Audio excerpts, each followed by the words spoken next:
I believe the story of 2023 in a big picture on this radio show is going to be Trump versus DeSantis as both men eventually start throwing haymakers at each other as we move towards the 2024 primaries. And the analogy I made to Buck, I was like, hey, bud, this is like Alabama, Auburn, Ohio State, Michigan, Red Sox, Yankees. Like, this is going to be an epic 800-pound gorilla, both swinging arms at each other. War Eagle versus Roll Tide.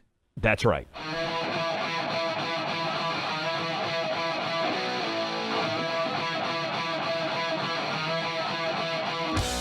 We finally are starting to get kind of the attack and the response, although, again, I don't think DeSantis, I believe, and I think, Buck, you agree, I believe DeSantis will announce for president sometime around June.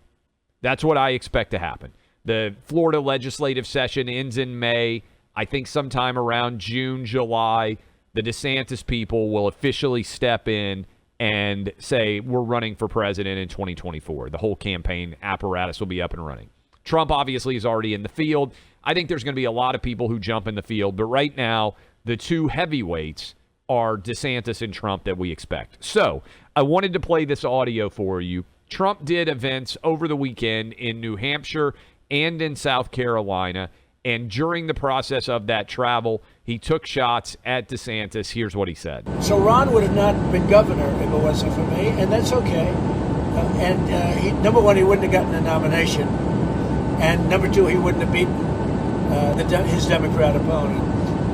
So then when I hear he might run, I consider that very disloyal, but it's not about loyalty. But to me it is. It's always about loyalty, but for a lot of people it's not about loyalty. Okay, so any thoughts, Buck, in general? I mean, Trump has continued. He's put out releases. Like, he's kind of started to take shots at DeSantis in a way that you would anticipate if they're going to be running against each other. Well, I do think that first of all, when you're the president, you're going to give endorsements to a whole lot of people. But in politics, Trump knows, right? He knows that at some level, there's no such thing as a loyalty of that kind in politics. You're not going to not run against somebody out of some sense of loyalty to them because, as we know, people usually run because maybe they feel called by God, they feel called by patriotism and their love of country. There's plenty of reasons that are going to surmount or overleap the sense of personal loyalty you have to another politician. That's one part of it. But obviously, he is going to take it personally because Trump takes all politics personally. I mean, that's part of his approach. So the chance of this going down, it's funny, Clay. I interviewed Tudor Dixon for our new long forms, which are going to Clay and Buck feed. I know you've interviewed Tudor as well. She came up just a little short in Michigan, but a great lady and made a really good run of it. And I asked her about Gretchen Whitmer on the podcast, which you should subscribe to the Clay and Buck feed to listen to. And she's like, she was always very nice to me. And while we disagree on policy, and, it was just, she's a really nice person. She's just clearly somebody who you run against Trump and you're scum and you're a loser. You know what I mean? Like, he has no other speed. So I think we could expect that to happen. The analogy I would make, and I think Trump would kind of nod along with this because he's a big sports guy. Look, Tom Brady back in the day took over for Drew Bledsoe when Drew Bledsoe got injured and basically never gave the job back. And that was because Brady was better at quarterback for the Patriots than Drew Bledsoe was. If in sports, even if you are the understudy, right, you're the backup, you're sitting there, you're learning from the starting quarterback, at some point you may get the starting quarterback job and never relinquish it. That's how sports work, and that's the way that I would analogize this. I don't think it's disloyal to believe that you are better at something than someone else right. is. You're going to fight for the job. Who's getting more completions, touchdowns, and yards, right? You're going to fight for the job, and Trump, if DeSantis goes in. By the way, I'm not 100% sure in my mind. I mean, obviously, I'm not Ron DeSantis. I'm not 100% sure he's going to run. I think it's very likely, but you don't know what's going to happen over the next 6 months. I would be stunned if he doesn't run, but I'd give 10-1 odds that he will run. But I'm just saying, so we're kind of getting a little ahead of it. But look, I mean, his wife just had breast cancer, right? And and thankfully she's recovered, I believe, from that. But you don't ever know when somebody's going to have a health condition, family, one of the kids could have an issue. Like the same thing in my life. Look at how different American politics was over the last 20 years. People often forget, Rudy Giuliani was initially running at the absolute peak of his powers, was running against Hillary Clinton. He had cancer. He had to step aside. I think it was Rick Lazio who stepped in New York, who was a nice guy, but, a third-tier congressman in terms of notoriety, name recognition, everything else. And Hillary, as a total carpetbagger, right, just cleaned his clock and became the senator, and then, was the heir apparent for the presidency. Of course, we know how that ended up working out.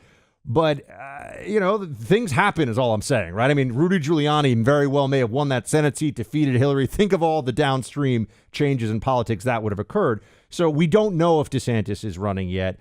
But DeSantis also isn't just sitting back and taking this stuff. He finally responded to some of this. And can we play DeSantis's response to some of the Trump jabs? I roll out of bed. I have people attacking me from all angles. It's been happening for many, many years. And if you look at the good thing about it, though, is like if you take a crisis situation like COVID, the good thing about it is when you're an elected executive, you have to make all kinds of decisions. You got to steer that ship. And the good thing is that the people are able to render a judgment on that, whether they reelect you or not. And I'm happy to say, in my case, not only did we win reelection, we won with the highest percentage of the vote that any Republican governor candidate has in the history of the state of Florida. So basically, Clay, this comes down to Trump's pitch to the voters is I'm Trump. With all that comes together, right? I'm Trump. DeSantis's pitch right now, and he's not even running per se, is scoreboard. Look at the scoreboard. And by the way, can we pull a little cut there? Because I just jotted it down. He said, people render a judgment on re-election. And then he said, in my case. That seems like a pretty good shot at Trump. Because Trump lost his re-election bid. Like, that's subtle.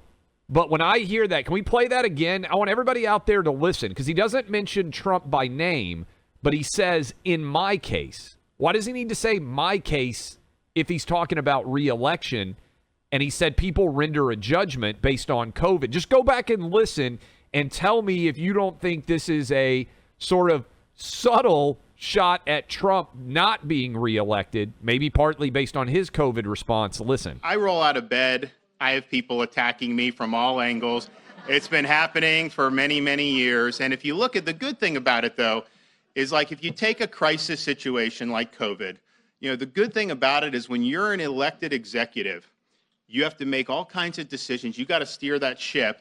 And the good thing is that the people are able to render a judgment on that, whether they reelect you or not. And I'm happy to say, in my case, not only did we win reelection, we won with the highest percentage of the vote that any Republican governor candidate has in the history of the state of Florida. This is interesting because what I think this could be a little bit of a preview of, Clay, is Ron DeSantis may at some point be, if he runs, okay, and I'm getting a little ahead of the game here, but I think we could all see this. He may be the first person who stares at Trump on a stage and says, you lost the 2020 election from the Republican Party in a way that would really I don't know if he will or not. But I think he might. Do you pick up on what I'm saying there, though? That feels like a very subtle. It's not a direct, like he didn't say Trump lost in 2020 because people said they didn't like the choices that he was making potentially on COVID. I won the biggest re-election in Florida ever. The fact that little subtle pivot, remember, DeSantis is smart. He's a Harvard law grad.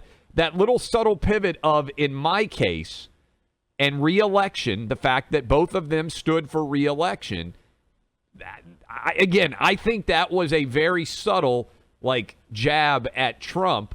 And I'm curious, I bet Trump would, again, and when he listens to that, he's a smart, astute guy too. He knows what's going on. And I think the glove, here's what I predict. The gloves are going to come off. People out there who are like, oh, this is going to be like a really Lincoln v. Douglas debate. No. When you are going to go head-to-head with Trump, DeSantis is going to have to throw the gloves off and stand in the ring, and they're both going to have to throw haymakers at each other. And it's going to be nasty, and then people are going to say, I hate to see Republicans fight. I'm just telling all of you out there listening, you may be a DeSantis guy. You may be a Trump guy. It's coming, and to me, that's a subtle little early jab like, hey, let me see if you get your hands up or not. And he popped Trump a little bit in the nose. And Trump's been certainly kind of popping DeSantis in the nose. Just kind of testing the reach a little. It's coming. It's coming, folks. And we already know Nikki Haley is planning to get in there. I think you're going to see Glenn Youngkin get in there. I think you're going to see Mike Pompeo. I think you're going to see Mike Pence. Isn't Bolton running? Michael Bolton? I know John Bolton, but yeah. I might as well be Michael Bolton. Isn't Kenny G running for president? Well, some of these guys, like, I get that you're running, but I mean, come on. Like, you're running so you can sell a few more books. You're not running because you think you actually have a chance to be the nominee. And honestly, I think the more people who run, the better it helps Trump, because I think Trump's people are the most hardcore committed of any advocacy group out there. Now, I think at least 30% of the GOP right now is Trump all the way to the very end, and it maybe higher than that, but I think at least a third of them, 30% of GOP primary voters right now it's got to be Trump again. Now, you agree with me right now? Only person that could beat Trump right now. Things can change. DeSantis. Nobody else. I've never heard anyone else make an argument that was compelling to me other than that. Meaning that I've never heard someone say, you know who could really run the table here? Nikki Haley. I haven't heard that. I don't know. Yeah. And by the way, there's Mike Pence and Nikki Haley people. Like, everybody is different, right? Everybody's got different advocacy groups and everything else. We're going to be the primary, I think, source to be talking about this primary season. I mean, I always say this. I think Rand Paul, we have him on the show a lot. I think Rand Paul would be a phenomenal president, actually. Like, in the job, I think Rand Paul would be a really good president. I just don't think Rand Paul is built for winning a national presidential election, right? I mean, there's a lot of nuances here. Ali texted me that Bolton has already announced? I think he has. That's why he came to my mind, yes. I didn't even know that he announced. It's not a good sign for Michael Bolton or John Bolton that John Bolton has evidently announced for president, and I didn't even know. And I don't even see in articles. Like they always say, nobody else has announced but Trump. They don't even mention his name. Yeah, but for Michael Bolton, I celebrate his whole catalog. So for the Office Space fans out there. Office Space, one of the funniest movies that's ever been made.